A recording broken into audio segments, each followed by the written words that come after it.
दीदी के सिर पे वेस्ट बंगाल का ताज, फिर से आई वेस्ट बंगाल में ममता की सरकार। दीदी है बंगाल की पहली महिला मुख्यमंत्री, अब तक की देश की सबसे युवा सांसद का खिताब। Hello kids, I am Diksha Bansal and you are watching the tutorial. चलिए आज हम चलते हैं वेस्ट बंगाल। ये देखिए, ये है इंडिया का मैप और ये रहा वेस्ट बंगाल।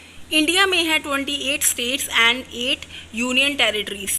इन्हीं 28 स्टेट्स में एक है वेस्ट बंगाल। और आज हम जानेंगे वेस्ट बंगाल के सीएम मिस ममता बनर्जी के बारे में। किड्स, मिस ममता बनर्जी पूरे देश में दीदी के नाम से भी फेमस है। इनकी लाइफ की जर्नी बहुत ही इंटरेस्टिंग और मोटिवेशनल है। उन्होंने अपने जीवन के शुरुआती दौर में बहुत ही संघर्ष किया है। हम सबकी लाइफ में प्रॉब्लम्स आती हैं, ऐसे ही इनके लाइफ में भी बहुत प्रॉब्लम्स आई, बट इन्होंने कभी हार नहीं मानी।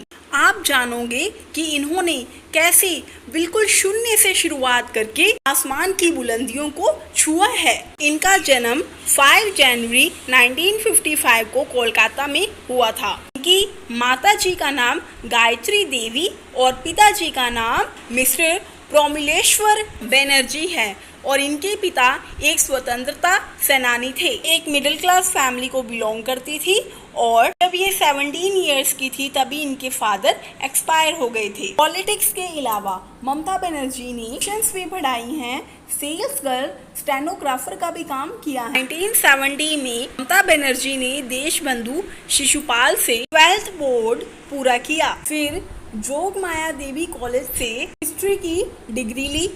देन उन्होंने कोलकाता यूनिवर्सिटी से इस्लामिक हिस्ट्री में मास्टर्स की डिग्री की। उसके बाद श्री शिक्षा शयन कॉलेज से इन्होंने एजुकेशन की डिग्री ली और जोगेश चंद्र चौधरी लॉ कॉलेज से कानून की भी डिग्री प्राप्त की।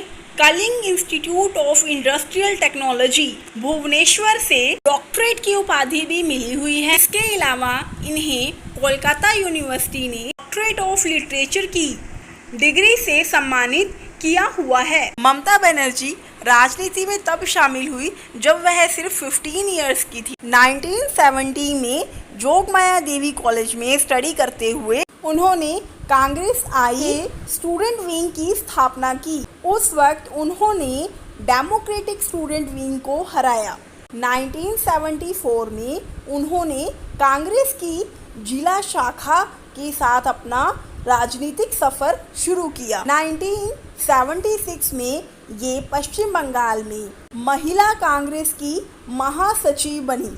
उन्होंने यह पद 4 साल संभाला। 1984 में इन्हें भारतीय युवा कांग्रेस का महासचिव बनाया गया और तब जादवपुर के लोकसभा इलेक्शन में उन्होंने कम्युनिस्ट पार्टी के वरिष्ठ नेता सोमनाथ चटर्जी को हराया।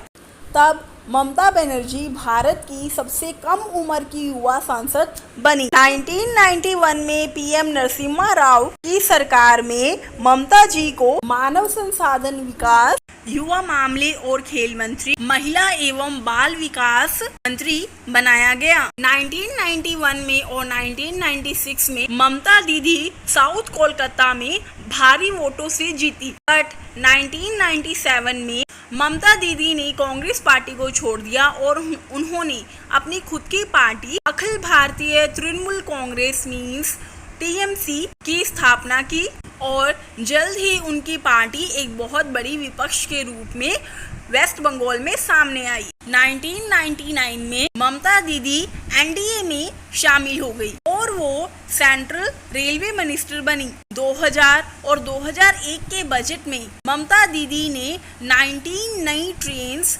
स्टार्ट की। 2005 में वेस्ट बंगाल की गवर्नमेंट ने एक स्पेशल इकोनॉमिक जोन शुरू करना था और इसके लिए वहाँ की सरकार किसानों और गांव वालों से जबरदस्ती उनकी भूमि ले रही थी। तब ममता दी ने उन किसानों का साथ दिया और वहां की सरकार का कड़ा विरोध किया।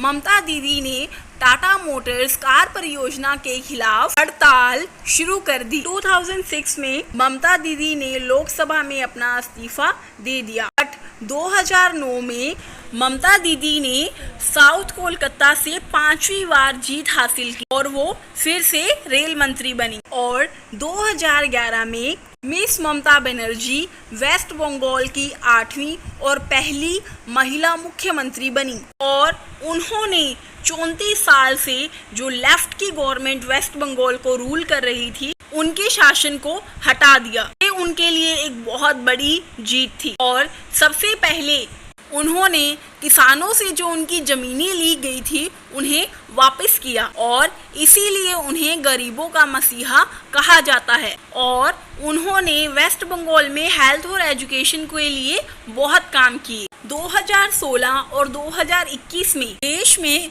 नरेंद्र मोदी की लहर के बावजूद भी उनकी पार्टी ने बहुत अच्छा प्रदर्शन किया और 2016 और 2021 में उन्होंने मुख्यमंत्री की शपथ ग्रहण की। फरवरी 2012 में बिल गेट्स ने वेस्ट बंगाल की गवर्नमेंट और ममता जी को एक लेटर लिखा और उन्हें बधाई दी कि पूरा साल उनके राज्य में एक भी पोलियो पेशेंट नहीं आया। इसके अलावा दिसंबर 1998 में ममता बनर्जी ने समाजवादी पार्टी के सांसद डोगरा प्रसाद सरोज को उनके कॉलर से पकड़कर लोकसभा से बाहर लाई। राजनीति के अलावा ममता बनर्जी को पेंटिंग्स का बहुत शौक है। उन्होंने अब तक 300 पेंटिंग्स बनाई हैं। 2012 में न्यूयॉर्क सिटी में स्टार पावर नाम की उनकी एक पेंटिंग $3000 में बिकी थी।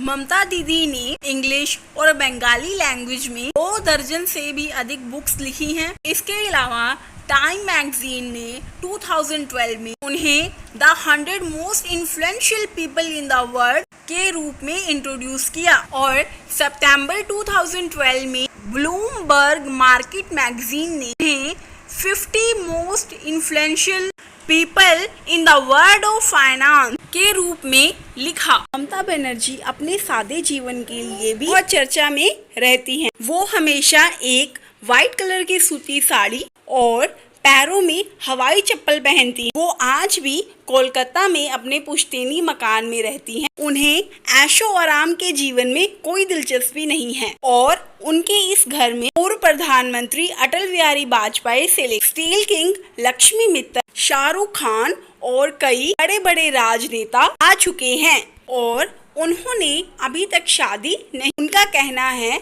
कि वो जीवन लोगों की सेवा करना चाहती हैं और वो डेली 5 किलोमीटर वॉक करती हैं। फाइनली हमें ममता बनर्जी के जीवन से ये शिक्षा मिलती है कि हमें लाइफ के स्ट्रगल से कभी भी डरना नहीं चाहिए। प्रॉब्लम्स और मुसीबतें ही हमें एक काबिल इंसान बनाती हैं। अगर आप स्ट्रगल से डरोगे इट मीन्स आप अपनी जिंदगी में कभी आगे नहीं बढ़ सकते, क्योंकि जिंदगी का दूसरा नाम ही संघर्ष है। अगर आपको मेरी ये वीडियो अच्छी लगी तो इसे लाइक, कमेंट एंड अपने फ्रेंड्स और फैमिली के साथ शेयर करें। अगर आप मेरी ऐसी और भी वीडियोस देखना चाहते हैं मेरे चैनल को सब्सक्राइब करें और बेल आइकन को प्रेस करें। थैंक्स एंड कोरोना से बचने के लिए मास्क पहने और सैनिटाइजर का यूज करें और 2 गज की दूरी में रहें। Be safe, stay healthy.